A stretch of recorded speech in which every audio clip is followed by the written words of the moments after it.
മരണം എങ്ങനെ, എപ്പോൾ, എവിടെ വെച്ച് സംഭവിക്കുമെന്ന് ആർക്കും പ്രവചിക്കാൻ കഴിയില്ല. അതുകൊണ്ടുതന്നെയാണ് മരണത്തെ രംഗബോധമില്ലാത്ത കോമാളി എന്ന് വിശേഷിപ്പിക്കുന്നത്. ഒരു നിമിഷം കൊണ്ട് പ്രിയപ്പെട്ടവർ ഇല്ലാതാകുന്നത് കാണുമ്പോൾ ദൈവത്തോട് പോലും ചിലപ്പോഴൊക്കെ നമുക്ക് പരിഭവം തോന്നാറുണ്ട്. അത്തരത്തിലേറെ ഞെട്ടിക്കുന്ന ഒരു സംഭവമായിരുന്നു കഴിഞ്ഞ ദിവസം പാലക്കാട് നല്ലേപ്പിള്ളിയിൽ നടന്നത്. മകന്റെ ജീവനു വേണ്ടി മനമുരുകി പ്രാർത്ഥിച്ച ഒരു മാതാവ്.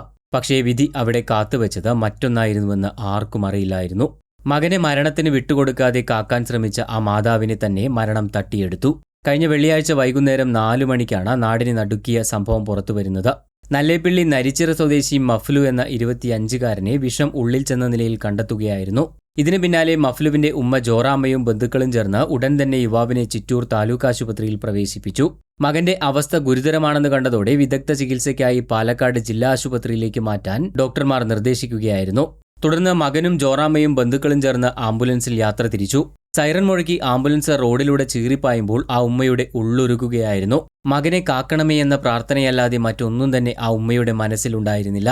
എന്നാൽ വാഹനം കാടാങ്കോട് ജംഗ്ഷനു സമീപമെത്തിയപ്പോൾ എതിരെ വന്ന ബൈക്കിൽ ഇടിക്കാതിരിക്കാൻ ശ്രമിക്കുന്നതിനിടയിൽ ആംബുലൻസ് മറിയുകയായിരുന്നു. റോഡിന് എതിർവശത്തെ ഇലക്ട്രിക് ഉപകരണങ്ങൾ നന്നാക്കുന്ന കടയുടെ ചുമരിലിടിച്ചാണ് ആംബുലൻസ് മറിഞ്ഞത്. മറിഞ്ഞുകിടക്കുന്ന വണ്ടിയിൽ നിന്നും നാട്ടുകാർ ചേർന്ന് മഫ്ലുവിനെയും ബന്ധുക്കളായ റഹീം, റഹ്മത്ത് എന്നിവരെയും ഒരു നഴ്സിനെയും ജോറാമ്മയെയും പുറത്തെടുത്ത് ആശുപത്രിയിൽ പ്രവേശിപ്പിച്ചു. എന്നാൽ അപ്പോഴേക്കും ജോറാമ്മയുടെ മരണം സംഭവിച്ചിരുന്നു. അപകടം നടന്ന സമയത്ത് ജോറാമ്മയുടെ ഭർത്താവ് മുഹമ്മദ് ഹനീഫ പള്ളിയിൽ പ്രാർത്ഥനയിലായിരുന്നു.